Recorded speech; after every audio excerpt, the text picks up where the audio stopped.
I've seen this one. This is a classic. మీలో నుంచి కూడా ఒకరిని ఏకంగా చట్టసభలో కూర్చోబెట్టేందుకు మడకశిర నియోజకవర్గం నుంచి సింగనమల నియోజకవర్గం నుంచి పెడతా ఉన్నాం. మాదిగ సామాజిక వర్గానికి సంబంధించిన ఆ వీరాంజనేయులు అనే పిల్లాడు, ఆ వ్యక్తి మన పార్టీకి కార్యకర్తగా చాలా సంవత్సరాలుగా ఉన్నాడు. ఏకంగా ఎంఏ ఎకనామిక్స్, ఆ తర్వాత బిఈడి కూడా పూర్తి చేసిన పరిస్థితిలో ఆ క్యాండిడేట్ ఉన్నాడు. అంత గొప్ప చదువులు చదివి టిప్పర్ డ్రైవర్ గా తాను తన కాళ్ళ మీద తాను నిలబడుతూ చంద్రబాబు నాయుడు గారి హయాంలో తనకు ఉద్యోగం దొరక్కపోయినా కూడా తాను బాధపడలా. తాను టిప్పర్ డ్రైవర్ గా అయినా సరే తన కుటుంబాన్ని పోషించుకునేందుకు ఎటువంటి ఇబ్బంది కూడా పడుకోకుండా తన కుటుంబాన్ని పోషించడం మొదలుపెట్టాడు.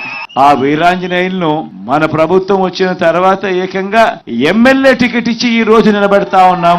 మీ అందరి ప్రతినిధిగా మీ సమస్యలను కూడా చట్టసభలో లేవనెత్తడానికి మీ తరపున మీ సోదరుడుగా చట్టసభలో ఉండేందుకు